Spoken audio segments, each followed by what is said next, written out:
Seigneur Jésus-Christ. Et nous louons le Seigneur pour cela.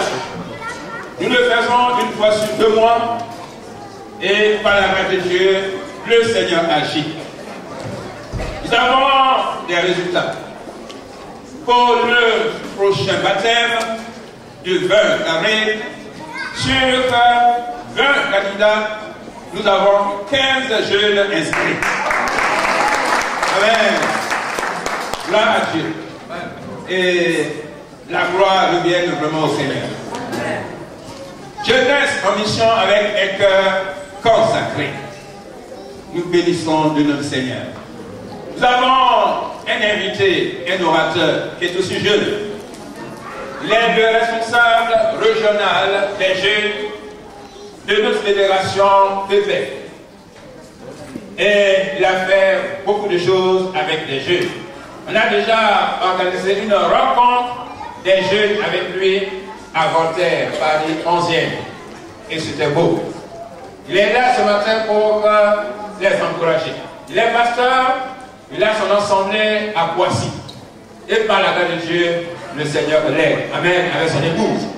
Alors c'est le pasteur Étienne Blasiac. Il est pasteur auprès du pasteur Caron. Nous le recevons dans la rue fraternelle. Il va nous exhorter nos jeunes. Étienne Blasiac, le Seigneur te bénisse. Amen.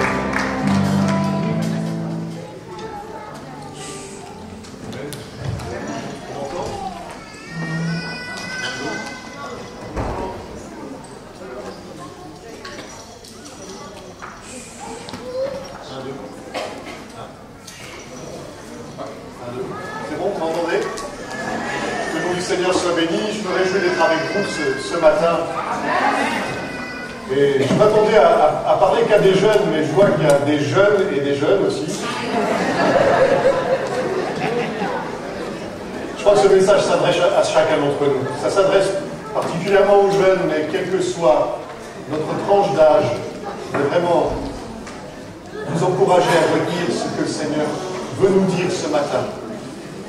J'aimerais commencer par une lecture dans l'Évangile de Jean, chapitre 1, versets 45 à 51. L'Évangile de Jean, chapitre 1, versets 45 à 51.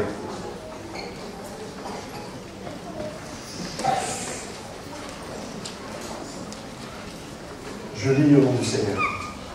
Philippe, à son tour, alla voir Nathanaël et lui dit: nous avons trouvé celui dont Moïse a parlé dans la loi et que les prophètes ont annoncé.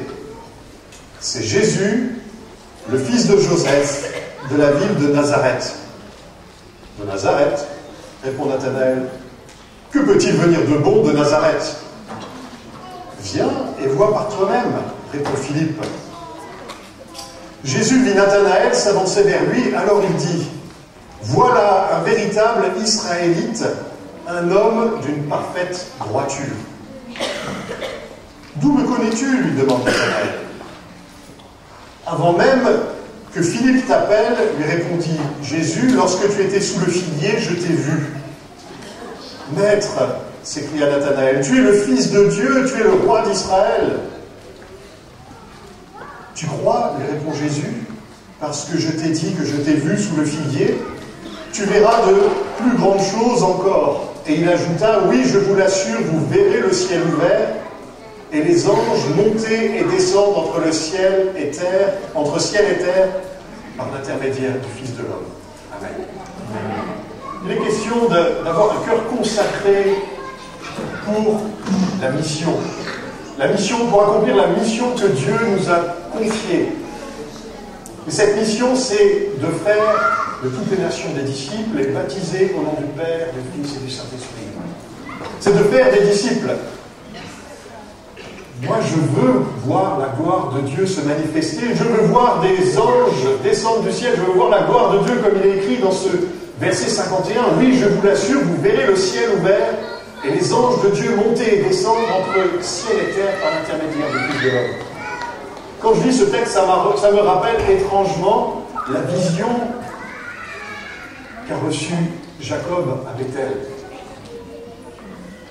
Il était là à Bethel, il a eu ce songe, il a vu le ciel ouvert, une échelle qui rejoignait le ciel et des anges qui montaient et descendaient et qui donnaient gloire à Dieu.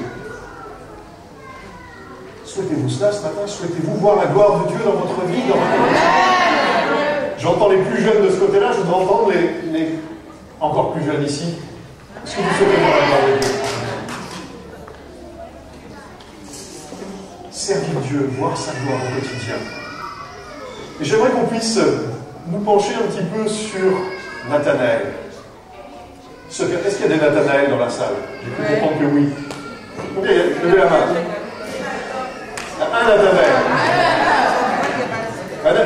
Ah, il y a un petit Nathanaël. Eh bien, Nathanaël, dis à ton voisin, ce message c'est pour moi. Et tous ceux qui ne s'appellent pas Nathanaël, vous pouvez dire aussi, ce message c'est aussi pour moi.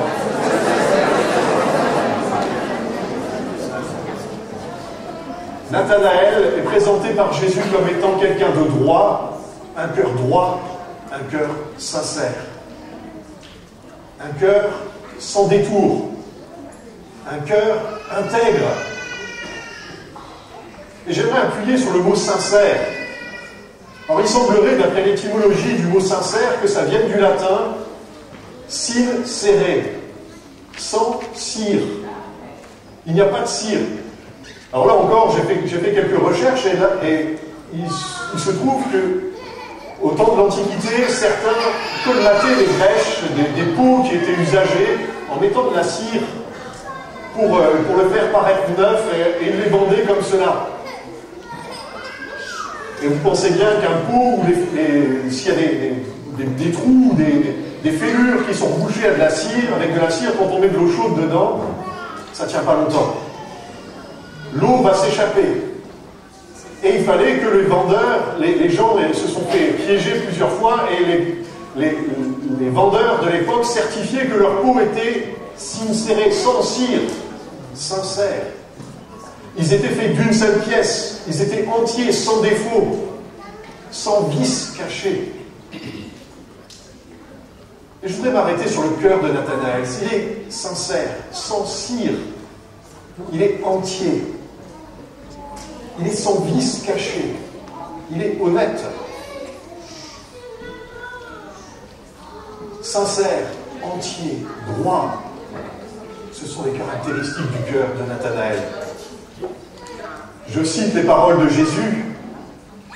Voici un véritable Israélite, un homme d'une parfaite droiture. Un homme, d'autres traductions disent un homme en qui il n'y a point de fraude. Combien nous avons à apprendre de Nathanaël? De ce Nathanaël dont Jésus parle. Je vais reprendre le verset 47 que je reviens de citer. Jésus vit Nathanaël s'avancer vers lui. Alors il dit, voilà un véritable Israélite, un homme d'une parfaite droiture. Auparavant, Jésus n'avait jamais rencontré Nathanaël. Il ne l'avait jamais vu. Nathanaël ne connaissait pas Jésus, puisque c'est Philippe qui dit, nous avons trouvé le Messie, viens et vois. Et Nathanaël s'approche de Jésus, et Jésus dit ces paroles, voilà un homme dont le cœur est droit, un homme dont le cœur est intègre et sincère. Quel accueil! Moi, j'aimerais que Jésus puisse m'accueillir de cette manière. J'aimerais qu'il puisse nous accueillir de cette manière. D'ailleurs, si vous m'accueillez comme cela, si ce matin, je ne sais pas, Franck est en face de moi, là, je le vois, je le connais bien, si Franck m'avait accueilli en me disant, voilà Étienne, quelqu'un au cœur sincère, ça m'aurait fait plaisir. Je me serais dit intérieurement, mais qu'est-ce qu'il va me demander? Il me fait des compliments, mais qu'est-ce qu'il va me demander? D'ailleurs, c'est un peu la réaction de Nathanaël. Il ne connaissait pas Jésus, et Jésus fait ce compliment, et Nathanaël lui dit, mais où est-ce qu'on se connaît? D'où me connais-tu?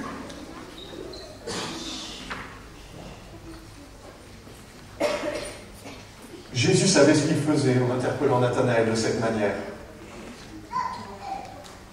Jésus dit une chose également surprenante. Il dit, voilà un véritable Israélite. Pourtant, Nathanaël était juif, il était habillé comme un juif, il était coiffé comme un juif, il se comportait comme un juif. Et Jésus dit, voici un véritable juif. On va dire, Jésus, tu ne fais pas trop d'efforts, ça se voit bien qu'il est juif. Mais je voudrais attirer votre attention sur le mot véritable. Dans le texte que j'ai choisi, il est dit, voici un véritable Israélite. Véritable Israélite. Ça voudrait dire qu'il n'y a pas de véritable Israélite. C'est ce que Jésus laisse supposer au travers de cela. J'aimerais prendre pour éclairer mon propos dans Romains chapitre 9, versets 6 à 8. Romains chapitre 9, verset 6. La parole de Dieu aurait-elle échoué? Non, en effet, ce ne sont pas tous ceux qui descendent du patriarche Israël qui constituent Israël. Et ceux qui descendent d'Abraham ne sont pas tous ses enfants. Car Dieu dit à Abraham, c'est la postérité d'Isaac qui sera appelée ta descendance. Cela veut dire que tous les enfants de la descendance naturelle d'Abraham ne sont pas enfants de Dieu. Seuls les enfants nés selon la promesse sont considérés comme sa descendance. Car Dieu a donné sa promesse en ces termes, vers cette époque je viendrai et Sarah aura un fils. Tous ceux qui sont de la descendance d'Abraham ne sont pas forcément les Juifs, les Israélites dont Jésus parle. Ce sont ceux qui sont nés de la promesse. Et ça nous laisse bon espoir. Il suffit de naître de la promesse que Dieu a fait pour devenir ce véritable Juif, ce véritable Israélite. Jésus ne reconnaît pas tout le monde comme étant Israélite. Le véritable, c'est celui qui est héritier de la promesse. Ce n'est pas quelqu'un qui l'est en apparence, comme Nathanaël avait, comme beaucoup d'autres, l'apparence, mais c'est quelqu'un qui l'est de cœur. Et je vais prendre un autre verset dans Romains chapitre 2, versets 28 et 29.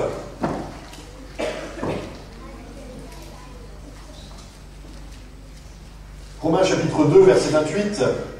Car ce n'est pas ce qui est visible qui fait le juif, ni la marque visible dans la chair qui fait la circoncision. Mais ce qui fait le juif, c'est ce qui est intérieur, et la vraie circoncision est celle de l'esprit, que l'esprit opère dans le cœur, et non celle que l'on pratique en obéissant à la lettre de la loi. Parmi les versets qui ont été cités par les jeunes tout à l'heure, il y avait celui-ci, « J'ôterai le cœur de pierre, et je donnerai un cœur de chair. » Avoir un cœur de chair, un cœur nouveau, un cœur transformé, c'est l'œuvre du Saint-Esprit en nous. Et c'est cela qui fait que nous sommes les véritables Israélites, les véritables Juifs, les véritables membres du peuple de Dieu.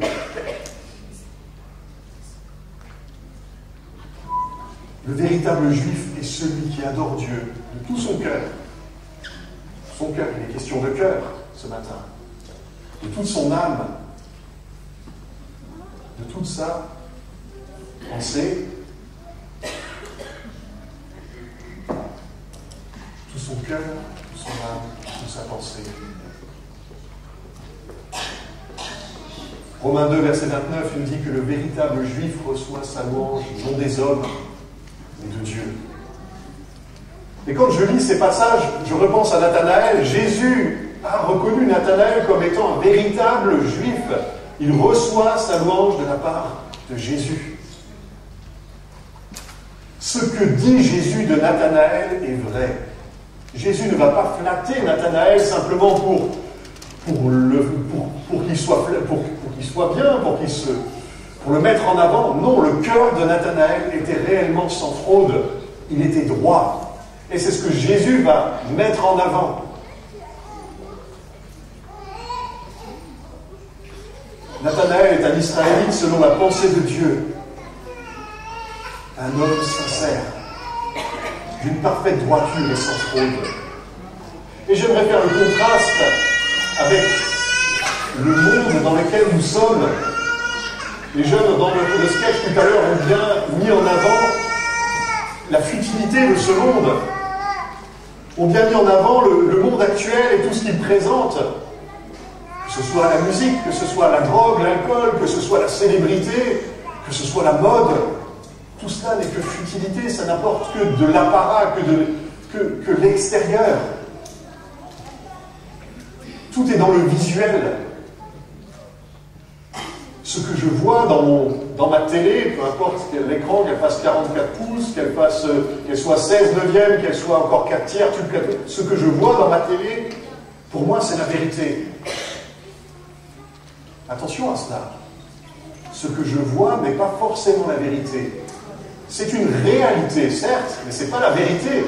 Je vais vous donner un exemple. Je vais toujours prendre Franck qui est toujours en face de moi, il ne s'est pas encore sauvé. Si je veux faire un mauvais tour à Franck, quelque chose de méchant, je vais lui cacher de la drogue dans sa poche, et en sortant du culte, j'appelle la police. Je dis, la police, il y a Franck qui est là, il a de la drogue dans sa poche, venez le chercher. Et la police arrive, le fouille, effectivement, il y a de la drogue, il l'embarque, et puis il va au commissariat. Effectivement, la réalité me dit que Franck avait de la drogue dans sa poche, ça c'est la réalité. Mais est-ce que c'est la vérité? La vérité, elle est tout autre. La vérité, c'est que j'étais rempli de jalousie, je ne sais quoi, je voulais faire un mauvais tour à Franck, et je lui ai glissé des substances illicites dans sa poche. Ça, c'est la vérité. Ne confondons pas réalité, ce que je peux voir, et vérité. Mais je me dis, nous sommes en période de carnaval, carnaval à Rio, à Venise, les gens mettent des masques, se déguisent, ont envie d'être ce qu'ils ont toujours voulu être et qu'ils ne sont pas. Je me dis, mais combien, parfois, nous pouvons porter des masques? Nous pouvons masquer ce que nous sommes réellement. Est-ce que je suis la même personne quand je suis à la maison? Est-ce que je suis la même personne quand je suis au collège, au lycée, au travail? Est-ce que je suis la même personne lorsque je suis face à mon pasteur ou à mes responsables spirituels? Qu'est-ce qui transpire de mon cœur? Qu'est-ce qui transpire? Est-ce que je montre une réalité ou est-ce que je montre la vérité? Comment est réellement mon cœur? Est-ce que je présente une réalité qui est faite de circonstances, ou est-ce que je présente la vérité, ce que je suis réellement, aux yeux de Dieu? Ce matin, j'aimerais vous adresser, les jeunes, les moins jeunes, à ne pas paraître, mais à être ce que Dieu attend de moi. L'apparence, c'est une futilité, ce n'est que la futilité. D'ailleurs, les jeunes, j'ai une mauvaise nouvelle pour vous. Votre jeunesse n'est pas éternelle, physiquement. Le pasteur m'a présenté tout à l'heure comme étant quelqu'un de jeune. Je viens de passer dans la deuxième tranche, je viens de passer la quarantaine. Je me sens encore jeune intérieurement, mais mon corps commence aussi à... J'ai plus mes jambes de 25 ans ou 20 ans. Hein. Mais je me sens encore jeune parce que c'est l'Esprit de Dieu qui communique sa vie. Et si mon être extérieur se détruit, mon être intérieur est renouvelé. Et je souhaite ça pour vous, bien sûr. Mais je voulais m'adresser aux jeunes en disant, votre jeunesse, votre beauté, cela ne dure qu'un instant, cela ne dure qu'un temps. Et puis un jour, on se lèvera, on commencera à avoir des cheveux blancs, plus trop de cheveux, on commencera à avoir des rides. Et c'est pas grave, c'est le cycle de la vie qui veut ça. Ne soyons pas dans le paraître, nous soyons dans l'être, dans ce que Dieu veut que je sois. Il y avait un verset dans la parole de Dieu que j'avais du mal à lire. C'est dans Jacques, chapitre 5, et verset 16. Quand je lisais l'épître de Jacques, j'avais Jacques, chapitre 5, verset 1, 2, 3, 4, 5, 7, 8, 9, 10, 11, 12, 13, 14, 15, et je passais au verset 17. Parce que Jacques 5, 16 disait « Confessez vos péchés les uns aux autres, pour que vous soyez guéris. » Confessez vos péchés. J'avais quelque chose que je cachais au fond de mon cœur et que je ne voulais surtout pas révéler. Et Dieu travaillait mon cœur. Vous connaissez ce que David dit également dans un psaume. Tant que je me suis tu, mes os se consumaient. Tant que je cachais, David avait fait une grosse bêtise avec la femme de son général, avec Bathsheba. Il avait même fait tuer le mari de cette femme pour pouvoir la prendre, pour pouvoir se l'approprier. Et David était rongé intérieurement. Et puis sa faute, le prophète Nathan est venu le voir, il a révélé ce que David avait fait, et David s'est humilié devant Dieu. Et il a écrit ce psaume, tant que je me suis tu, mes os se consumaient. Nous avons besoin de confesser, d'être vrai, d'être transparent, d'avoir une vie sainte, une vie saine, claire. Comment est mon cœur? Comment est le vase de ma vie? Est-ce qu'il est rafistolé avec des bouts de cire pour qu'il paraisse tenir? Et vous savez, dans la présence de Dieu, lorsque le Saint-Esprit vient et qu'il fait chauffer tout cela, la cire, elle ne tient pas. Nos cœurs sont révélés tels qu'ils sont.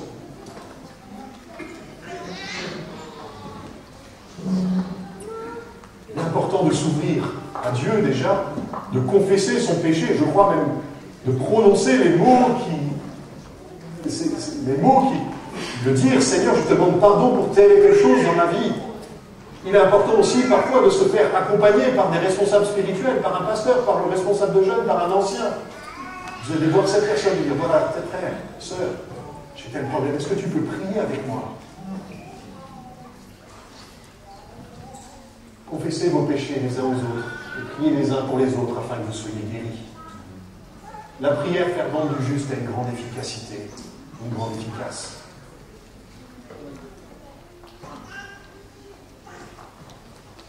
Jacques prononce ces paroles, non pas pour que nous payions quoi que ce soit. Christ a payé notre dette à la croix. C'est simplement dans le souci de mener une vie transparente, une vie vraie, une vie qui ne laisse pas de place à l'obscurité, aux zones d'ombre, au péché enfoui, dissimulé. On ne peut pas vivre dans la vérité ou dire aimer la vérité si on ne recherche pas la vérité. Posons-nous cette question, les frères, mes sœurs, ce matin. Suis-je capable de me positionner en tant que véritable juif, en tant que véritable israélite, en tant que véritable enfant de Dieu, comme étant héritier de la promesse? Est-ce que je peux me présenter devant Dieu en disant oui, mon cœur est circoncis. Mon cœur appartient à Dieu. J'aimerais continuer avec le verset 48.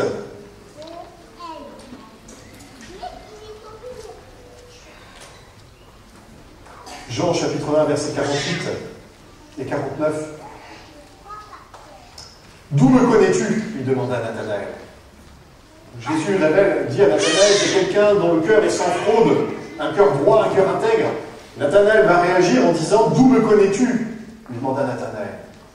Avant même que Philippe t'appelle, lui répondit Jésus, lorsque tu étais sous le figuier, je t'ai vu. Verset 49, Maître, s'écria Nathanaël, tu es le Fils de Dieu, tu es le roi d'Israël. Quand on lit ce passage, il se passe quelque chose là. Autant Nathanaël faisait partie des sceptiques, d'ailleurs il s'interrogeait sur le fait que, il disait, mais qu'est-ce qui peut bien venir de bon de Nazareth? Philippe avait dit, nous avons trouvé le Messie. À Nathanaël le Messie, qui vient de Nazareth. Donc, je connais la Bible, je connais les Écritures. Est-ce que quelque chose de bon peut venir de Nazareth?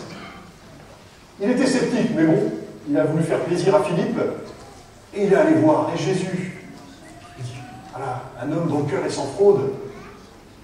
Nathanaël dit, mais comment tu me connais? Jésus lui dit, mais quand tu étais sous le figuier, je t'ai vu. Et là, le cœur de Nathanaël explose. Ces paroles que Jésus lui dit à ce moment-là, lorsque tu étais sous le figuier, ça fait un déclic dans sa vie. Il y a comme s'il recevait une réponse, une révélation particulière. Puisqu'après, lui qui était si sceptique, il dit, tu es le Fils de Dieu, tu es le roi d'Israël. Jésus affirme qu'il a vu Nathanaël sous le figuier. Et j'ai essayé de me documenter sur ce que c'était un figuier. en France, on n'a pas beaucoup de figuiers, certains en plantent dans leur jardin, mais il faut aller dans les pays chauds pour voir des figuiers de manière fréquente. Et puis, que pouvait bien faire Nathanaël sous ce figuier? Est-ce qu'il mangeait des figues? Est-ce qu'il faisait la sieste? Est-ce que il était le précurseur d'Isaac Newton qui était sous son pommier et qui voyait les pommes tomber et qui a inventé et qui a trouvé la théorie, la loi de la gravitation universelle? Est-ce que Nathanaël méditait à ce genre de choses en regardant les figues tomber? La Bible ne nous le dit pas. Ce que j'ai réussi à trouver, c'est qu'un figuier est un arbre dont les branches peuvent se courber jusqu'au sol. Et on peut se cacher en dessous de manière très facile. Alors, on va faire une hypothèse. J'ai fait des études scientifiques et j'aime bien faire des hypothèses et essayer de voir un raisonnement très clair. Alors, on imagine Nathanaël qui est caché sous un figuier, sous un arbre, avec les branches qui vont jusqu'au sol. Pourquoi est-ce que l'affirmation de Jésus le convainc-il que Jésus est le roi d'Israël, qu'il est le Messie? Il était si sceptique. Imaginons Nathanaël sous son arbre. Que pouvait-il bien se passer sous cet arbre? Et en méditant, en réfléchissant à cela, Nathanaël devait avoir quelque chose d'intime. Quelque chose que dont lui seul était au courant sous cet arbre. Il devait vivre quelque chose de profond. Et il était le seul à le savoir. Je ne pense pas qu'il faisait quelque chose de mal. C'était quelqu'un dont le cœur était droit. Jésus nous l'a rappelé quelques versets auparavant. Mais il vivait quelque chose de fort. Quelque chose d'intime. J'ai trouvé des éléments dans la tradition rabbinique de l'époque. Être sous le figuier, ça veut dire étudier la parole de Dieu à la maison. Et quand on comprend cela, on se dit, mais Jésus a utilisé des mots qui aujourd'hui peuvent nous sembler un peu étranges, parce qu'on n'a pas le contexte. Mais dans le contexte de l'époque, être sous le figuier, c'était, je prends ma Bible, et j'étudie la parole de Dieu chez moi. Non pas à l'église, non pas au temple, mais moi personnellement, à la maison. Et si on reformule un peu ce verset, lorsque tu étais sous le figuier, si on remplace par lorsque tu étais sous le figuier par la signification, Jésus lui dit, lorsque tu méditais, lorsque tu étudiais la parole de Dieu à la maison, chez toi, je t'ai vu. Et ça prend tout son sens. Nathanaël était quelqu'un qui était passionné par ce qui était marqué dans la Bible, dans la Torah. Il était passionné, c'était quelqu'un qui dévorait la Bible, qui aimait ce qui était écrit dans la parole de Dieu. Et lorsque Jésus lui a dit, tu sais Nathanaël, je connais ton amour pour la parole, je sais que tu la lis, que tu la médites, que tu la travailles au quotidien. Nathanaël a dit, mais il n'y a que Dieu seul qui peut savoir ça, puisque je fais ça chez moi. Il n'y a que ma relation avec Dieu à ce moment-là. Il n'y a personne pour me voir. Il n'y a que Dieu qui était au courant. Donc la révélation que Jésus a venait de Dieu. Et puisque c'était une personne, un homme, un être humain qui lui disait ça, ça ne pouvait être que le Messie, l'envoyé de Dieu. Et le cœur de Nathanaël a été convaincu que Jésus était le Messie à cet instant même. Amen. J'imagine très bien Nathanaël attendre le Messie, attendre la manifestation du Christ avec impatience. Il était là en train de méditer. Comment est-ce qu'il va venir? Il savait qu'il naîtrait à Bethléem et qu'il n'avait pas compris que Jésus viendrait par Nazareth. D'ailleurs, les écrits ne sont pas très clairs. Enfin, ça ne saute pas forcément aux yeux. Il est dit dans Ésaïe 11.1 que le Messie serait Nézer ou Nazir, qui signifie sera un rameau, un rejeton. C'est ce que prend Matthieu 2, verset 23. Mais il n'est pas écrit clairement que le Messie viendrait de Nazareth, puisqu'il viendrait de Bethléem.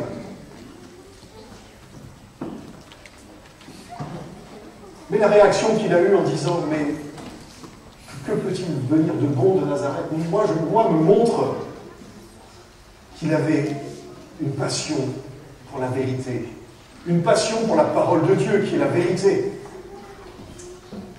Mais cette passion pour la parole de Dieu, cette passion pour la vérité l'a amené aussi à reconnaître Jésus-Christ comme étant le Messie de Dieu, le Fils de Dieu. Combien nous avons besoin de révélations comme cela dans notre vie? Combien nous avons besoin, Jésus n'est plus sur cette terre pour nous parler, pour mettre des indicateurs, pour nous faire prendre conscience de sa parole. Aujourd'hui, c'est le Saint-Esprit qui nous parle. Nous avons besoin de nous nourrir de la parole de Dieu, d'ailleurs, elle est présentée comme étant du pain. Nous avons besoin aussi d'être éclairés par la lumière du Saint-Esprit. Le Saint-Esprit nous révèle les choses, nous explique, nous montre la parole de Dieu.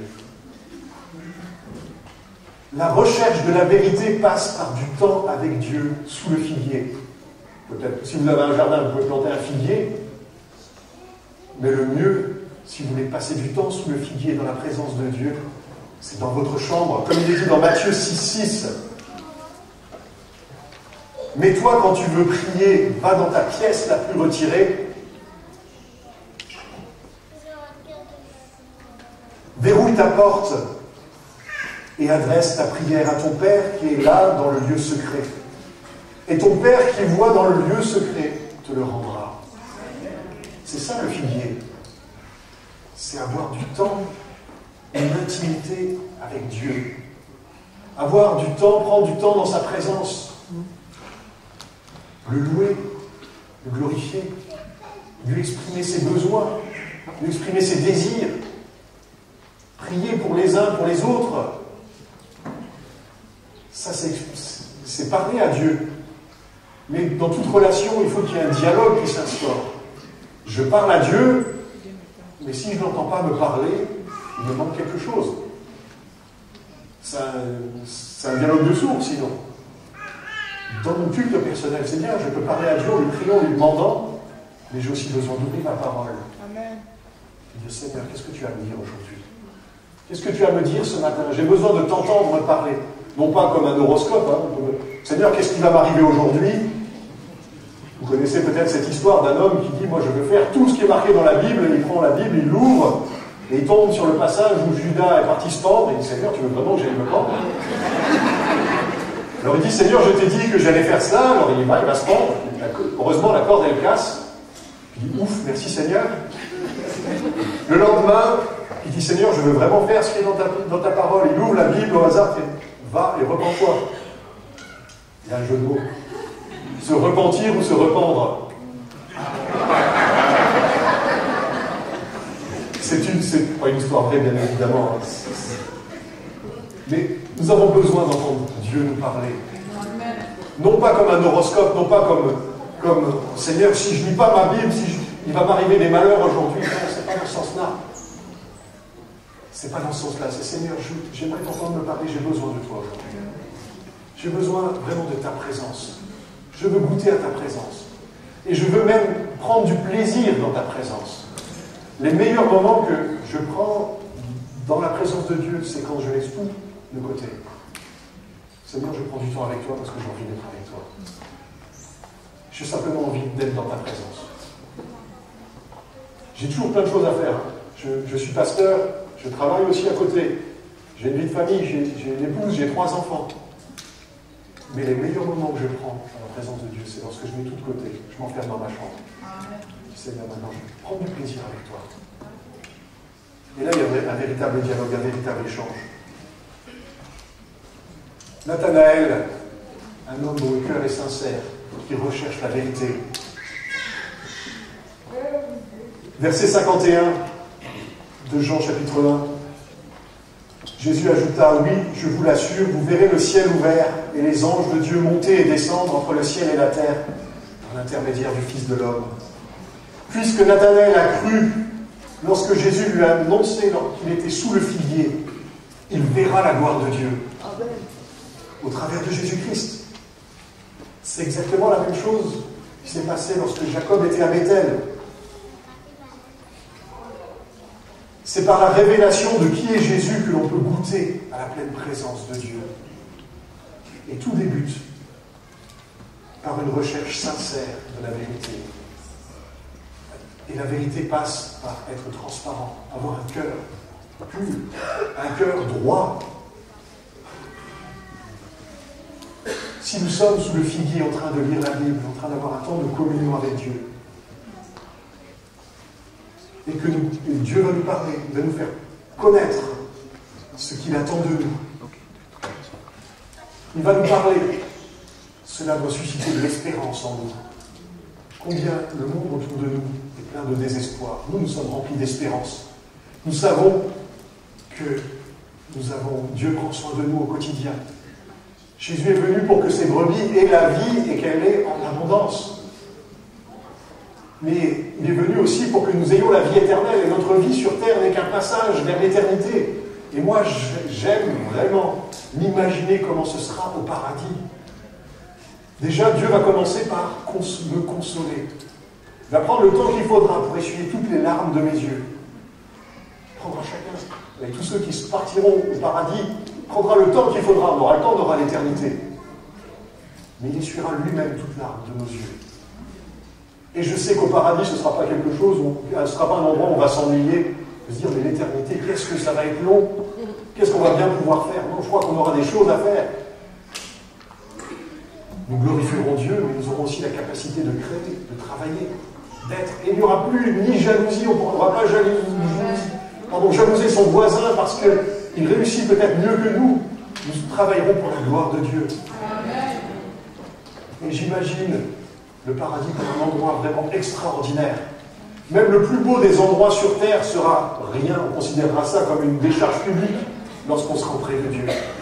On n'aura plus envie de revenir sur terre. Moi, j'aime bien m'imaginer le paradis sur terre. Je vois une plage de sable blanc, avec des cocotiers, avec une mer transparente où on voit les poissons, il fait chaud. Pour moi, ça, c'est le paradis sur terre. Mais je sais que ça, lorsque je serai au paradis auprès de Dieu, ce sera... Je ne voudrais même pas. Je n'aspirerai même pas à cela. Nous avons cette espérance en tant qu'enfants de Dieu, que notre vie n'est pas limitée à cette terre. Nous avons une espérance éternelle. Mais nous devons bien vivre sur cette terre. Peut-être que nous rencontrons des difficultés. Notre marche sur terre est pleine de difficultés. Parfois, on a même envie de tout abandonner parce qu'on ne voit pas d'issue à notre situation. On peut même connaître des défaites, des persécutions. Mais Jésus a dit, je suis avec vous tous les jours jusqu'à la fin du monde. Il ne nous abandonnera pas. Et il sait nous adresser la parole qu'il faudra pour nous relever. Alors, tout commence par avoir un cœur sincère, comme celui de Nathanaël.